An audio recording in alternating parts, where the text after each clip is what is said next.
নমস্কার, আমি দেবব্রতী। আজকে আমি তোমাদের দেখাবো একদম কম সময়ে সুন্দরভাবে তোমরা কিভাবে তড়কা রান্না করবে। চলো শুরু করা যাক। দেখো, আমি তড়কার ডাল একদম সেদ্ধ করে নিয়েছি প্রেসার কুকারে দিয়ে। আর এদিকে আমার সমস্ত মশলাগুলো তোমাদের দেখিয়ে দিই।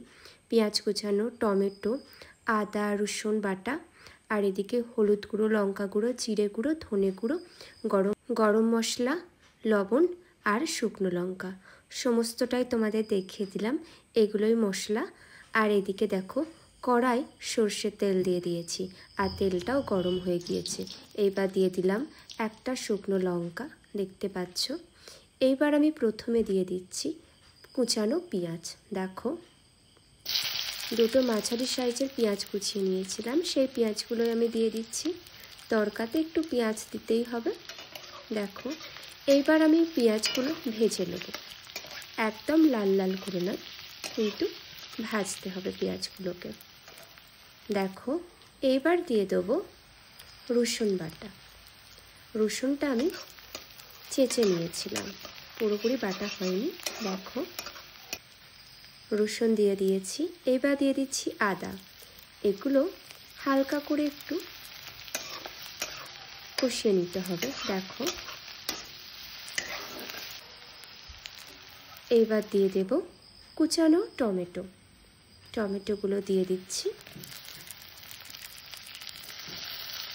এগুলো ভালো করে সেদ্ধ করে হালকা ভাজা আর কষানো হয়ে গেলে এবার দিয়ে দেব হলুদ গুঁড়ো, লঙ্কা গুঁড়ো, জিরে গুঁড়ো, ধনে গুঁড়ো, মশলাটা।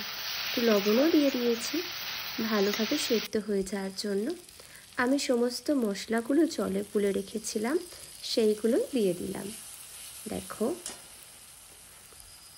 মশলাগুলো ভালো করে কষিয়ে নিতে হবে। তেল ছেড়ে দিলেই এর মধ্যে দিয়ে দেব সিদ্ধ করে রাখা কড়াইগুলো। দেখো, তেল ছাড়তে শুরু করে দিয়েছে। এইবার আমি কড়াইগুলো দিয়ে দিচ্ছি। দেখতেই পাচ্ছ কড়াই তো দিয়ে দিলাম। একদম সহজ পদ্ধতিতে তোমরা সবাই এইভাবে বাড়িতে বানাবে, খেতে খুব সুন্দর হয়। দেখো, দেখতেই পাচ্ছ আমি কিন্তু ডিম ছাড়া বানাচ্ছি, তাও কিন্তু খেতে অসাধারণ হবে। দেখতেই পাচ্ছ আমার প্রায় এটাকে একটু কষিয়ে নিয়েছি। এবার আমি জল দিয়ে দিচ্ছি। জলটা দিয়ে 10 মিনিটের মতন রাখবো, তারপর গরম মশলা দিয়ে তুলে নেব। দেখো, দেখতেই পাচ্ছ এটা একটু ফুটুক, তরকারিটা একটু হোক। আর আমি লবণটা চেক করে নিয়েছি, আর একটু দিতে হবে। তো এবারে আমি দিয়ে দিচ্ছি স্বাদ মতন লবণ দিয়ে দিলাম। দেখতেই পাচ্ছ আমাদের তড়কা হচ্ছে, তড়কাটা ফুটছে, প্রায় শেষ পর্যায়ে হয়ে এসেছে। আর একটু রাখবো। তোমরা তো দেখলে কেমনভাবে সহজ পদ্ধতিতে বানালাম। এবার গরম মশলা দিয়ে দিই। গরম মশলা দিয়েই কিন্তু নামিয়ে নেব।